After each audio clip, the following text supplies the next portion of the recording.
नमस्कार। ओम नमः शिवाय। मेरे सभी दोस्तों को प्रणाम है, नमस्कार है।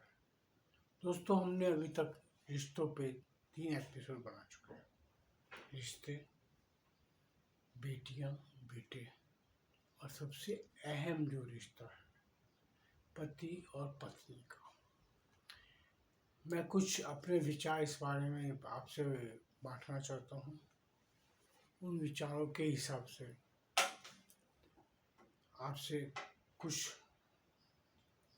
चीज़ें हैं जो सामने रखना चाहता हूँ। पति पत्नी का रिश्ता एक ऐसा है कि जिसमें हम ना खूनी रिश्ता है। खून से मतलब क्या होता है कि एक कोख से पैदा हुए। हम एक अलग अलग परिवार से आते हैं और हम मिल के रहने की ये कसम खाते हैं, जिसे पंडित हमें हवन कुंड से ईश्वर को साक्षी रखा के हमें शपथ दिलाते हैं। हम उस विवाह में प्रतिज्ञा करते एक दूसरे के सुख दुख में साथ निभाने। क्या हम सुख दुख में साथ निभाते हैं? हमें तो एक दूसरे की बात भी पसंद नहीं आती। कई बार कुछ शादियां मैंने ऐसे देखे हैं कि वो 2 दिन 4 दिन महीना हफ्ता बस साल भी निकलना मुश्किल हो जाता है। एक दूसरे की बातें पसंद नहीं आती। कभी आपने उस चीज की बारीकियों को सोचा? यहाँ तक कि उनकी तलाक की नौबत आ जाती। अगर आप जिससे रिश्ता बना रहे हैं उसे आप समझना नहीं चाहते तो आप कैसे करो? एक तो सबसे बड़ी बात कमी हम इंसानों में ये है कि खुद को सबसे ज्यादा समझदार समझते। अगर हम समझदार होते तो हम ऐसा करते। दूसरे की कमियां, तुझमें ये कमी, मुझमें वो है, अच्छा ये सब चलता रहता है। एक दूसरे की कमियां ढूंढते हैं लेकिन हम उनकी अच्छाइयां नहीं देखते। अब मैं खासकर आज की जनरेशन, हमारे टाइम पे भी होता था, मैं ये नहीं बोलता कि कोई टाइम पे नहीं होता, सभी टाइम पे होता है। ये एक स्वभाव है, मानव स्वभाव है कि जो खुद को तो बहुत अच्छा समझता है लेकिन दूसरों को हमेशा छोटी नज़र, कम नज़र में तोलता है। क्या हम उस चीज़ पे अपनी गौर करके सुधार कर सकते हैं? मेरा सिर्फ आप लोग से बात करने का एक ही कारण है कि हो सके शायद मेरी बातों से शायद कोई पति पत्नी आपस में ना बनती हो, संबंध विच्छेद कर रहे हो, तो उस चीज़ को संभाला जाए। एक सबसे बड़ी कमी होती है हमारे परिवारों में कि हम एक दूसरे की जो बातें होती है, जो हम प्यार सब कुछ हम कमरे के बंद कमरे में करते हैं, तो क्या हम झगड़ा आपसी वाद विवाद को बैठ के नहीं निपटा सकते? निपटते। जिस टाइम क्रोध आ रहा था, आप 2 मिनट के लिए अकेले बैठ के अपने आप को सोचो कि मैं क्या कर रहा हूँ। जो अगर महिला है तो महिला सोचे, पुरुष है तो पुरुष सोचे कि हम क्या कर रहे हैं। अगर उनके बच्चे हैं तो आप ये सोचो उन बच्चों पे क्या असर पड़ता है कि मेरे माँ बाप ऐसे हैं। जैसे हम बच्चों को ज्ञान देते लड़ो नहीं लड़ो, आप पति पत्नी खुद लड़ते हैं तो उनका क्या बच्चों पर असर पड़ेगा बताओ।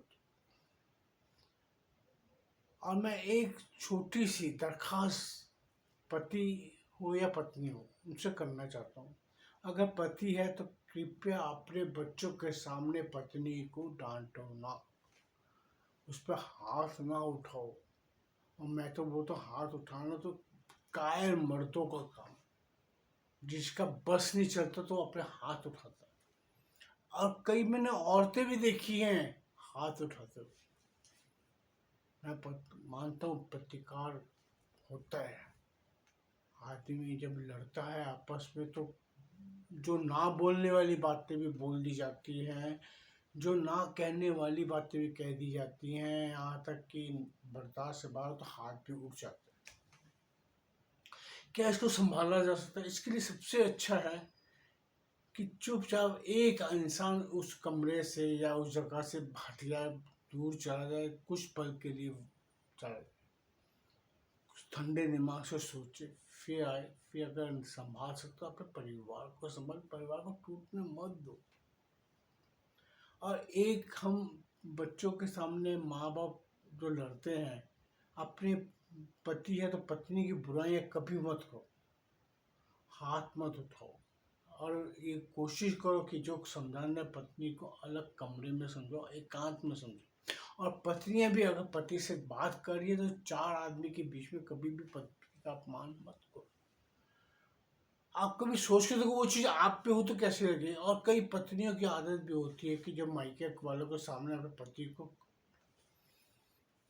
बेइज्जत करती है, क्या वो आपको जायज लगेगा?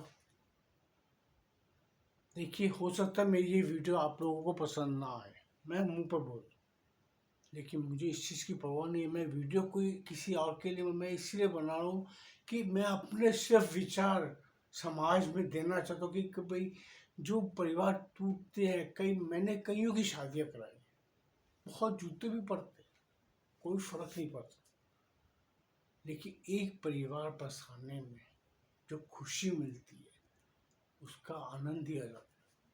और किसी का परिवार को टूटने से बचाने के में जो आनंद है कि अगर मेरे कुछ कहने से कोई परिवार बच सकता है तो इससे बढ़िया बात कोई नहीं। पति पत्नी उस पारिवारिक इमारत की नींव है जिसे हम खड़ा करते हैं। और इसमें मैं पति पत्नी से ज्यादा उनके बड़े बुजुर्गों का भी हाथ समझता हूँ कि अगर बेटे के माँ बाप है तो वो उसको प्रोत्साहित करते हैं कि तेरी बीवी ने ये किया, तेरी बीवी ने ये किया। क्या तुमने कभी ये सोचा है कि तुम्हारे बेटे का परिवार टूट रहा है? और कई मैं बेटी के माँ बाप देखे हैं जिन्होंने अपने बेटी का घर बसने नहीं देते।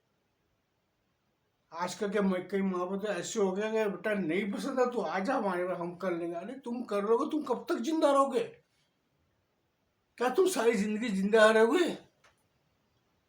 आप वो परिवार तोड़ रहे, जो बच्चा उसके साथ में लेगा, उसके बच्चे की मानसिक स्थिति सोचिए कभी आपने, कभी सोच के देखो। एक अगर आप अपने ऊपर लोगे, आज मैं बच्चा होता, अगर मेरे माँ बाप लड़कर झगड़ते होते तो मैं क्या करूँगा? कभी सोचा है आपने? कृपया सोचिए। अच्छा परिवार, समझदार परिवार यो ही होता है। अगर आप में कोई वाद विवाद है, आप उसको बैठे सुलझाओ, आराम से सुलझाओ उसको। हमने आज तक हमारे परिवार के ऐसे नहीं कि मेरा परिवार बहुत जी हम तो कुछ भी नहीं करते, नहीं, हमारे परिवार में भी होती है, पर उसका एक रास्ता है किया हुआ। हम बैठते हैं। अगर मेरे माँ बाप थे, जब तक थे तब तक हमारे, अगर हम, मैं भी एक इकलौता बेटा था माँ बाप का, मेरे माँ बाप भी बहुत इस तरह के कि ये कर ले वो कर ले, वो भी मुझे 100 बातें समझाते थे। बट मैं एक अपना दिमाग यूज करता, क्या मेरे सामने पत्नी ये काम कर रही है, मैं उस चीज पर सोचता। अगर इसकी इस चीज बोलने से वो बात का इफेक्ट मेरे माँ बाप पर पड़ेगा, उसके स्वभाव में, तो मैं उस चीज को रोकता। मैं कभी अपने माँ बाप की बातें अपनी पत्नी तक नहीं जाने देता। और पत्नी 100 बातें करती थी, मेरे माँ बाप की बुराइयां भी करती थी, तो मैं अपने माँ बाप तक नहीं जाने देता। उसमें ये हुआ था कि दोनों का मान सम्मान हमेशा कायम रहा, आज तक, अंतिम समय तक। देखिए, जहाँ पे दो औरतें रहेंगी, जहाँ पे दो पुरुष रहेंगे, हमारे आपसी सोच में फर्क आएगा ही आएगा। हम कितना भी कह ले, हम कितने भी अच्छे इंसान हो, उस चीज में सोच में फर्क आना ही आना है, क्योंकि ईश्वर ने एक इंसान एक जैसा नहीं बनाया। ईश्वर ने सभी की सोचने की शक्ति अलग दी है। 5 बच्चे माँ पैदा करती, पांचों का स्वभाव अलग अलग आता है। क्या माँ उसको सभी को समझदार बना सकती है? नहीं बना सकती। हर किसी का अपनी सोचने की एक लिमिट है, एक कैपेसिटी है। अगर मैं एक रोटी खा सकता हूँ तो सामने वाला 6 खाता हूँ, मैं उसको उसका कंपटीशन या उसके साथ प्रतियोगिता नहीं करूंगा कि मैं भी 6 हूँ। अगर मेरी सोचने की समझने की शक्ति थोड़ी कम है तो मैं उतना ही सोच पाता हूँ। आप जबरदस्ती ज्ञान पेलोगे, ज्ञान दोगे तो ज्ञान नहीं लेगा। उसको वक्त दो, हर रिश्ते को वक्त दो, वक्त से हर रिश्ते संभल जाते हैं। ईश्वर ने वक्त के लिए यही कहा है कि आपने शांति से अपने आप को एकांत में शांत करो, उसको समझो। आज तक मैंने बहुत से ज्ञानी समझदार बंदे, अपने बुजुर्गों को देखा है, उनके कई तो ऐसे ऐसे समझदार इंसान थे जो लोगों की समस्या हल करते थे, पर वो अपने घर की समस्या नहीं हल कर पाए। उनको अपने बेटों के विवादों में, अपने बेटा बेटी के विवादों में, अपने बहू और बेटे के विवादों में भी बाहर के लोगों से मदद लेनी पड़ी, जो खुद लोगों के विवाद निपटाते। इसीलिए मैं कह रहा हूँ कि अपने आप को संभालो। खुद को ज्ञानी बनाने से अच्छा खुद की गलतियों को समझो और कोशिश ये करो कि कभी विवाद को इतना ना बड़ा बना दो कि विवाद सुलझने ही जाए। और फिर क्या, आप तो खुद समझदार है, सारे हर इंसान हमारे इधर समझदार है। हिंदुस्तान की धरती ऐसी है जहाँ पे ज्ञान भरा भरा। एक रिक्शा वाले के पूछो, वो भी आपको प्रचंड ज्ञान दे देगा। घर की बाई, ये सब लोगों, सब ज्ञानी, सभी ज्ञानी है हम लोग। बट अपने खुद के ऊपर अपना ज्ञान का उपयोग कोई नहीं करता। सब कोई बांट रहे, बोलते ज्ञान बांटने की चीज है, खुद ग्रहण करने की नहीं है। खुद ग्रहण करो तब समझ पड़ेगा। और मैं अपनी बात को यही विराम देता हूँ। कृपा करके अपने अपने परिवार, अपने पति पत्नी आपस में एक विश्वास पे चलो, विश्वास रखो, एक दूसरे के दुख को समझो, उसके हर तकलीफ को समझो और उस पर गौर करो कि क्या इसकी समस्या सही है, उसको समझो। अगर मैं सुधार सकता हूँ अपने आप को तो मैं अवश्य सुधारूं, और सुधारना भी चाहिए। अगर पत्नी को लगता है कि मैंने कहाँ गलती कर रही हूँ तो सोचे वो और समझे। अगर पति के भी दुख तकलीफ में, अगर उसकी धन की कमी है, उसमें कोई कमी है, तो उसको संभालो। वो संभलने की चीज होती है, प्रचार करने की नहीं कि तुम प्रचार करो जी मेरा ये नहीं होता, मेरा ये पूरा नहीं होता, मेरा ये पूरा दे, पति बेकार है, ये नहीं। इस चीजों को संभालो। मजा तो यही है ना, 100 रुपए में तो खर्चा सब कर लेता, कोई 10 रुपए में वो खर्चा करके दे। जब आता तो इंसान फालतू पे फालतू खर्च करता है, कभी कल की नहीं सोचता, क्योंकि कल हमारे हाथ में है ही नहीं। बहुत देख लिया, मैंने भी इस उम्र तक देख लिया था, जितना जमा करके अगर उड़ना है तो 2 सेकंड नहीं लगते। यही कर्म है। इसलिए मैं आपसे सभी से निवेदन करता हूँ, अपने अपने परिवार में सकुशल रहें, खुश रहें, अपनी बहू बेटियों का ख्याल रखें, और हो सके तो बेटों का भी ख्याल रखें।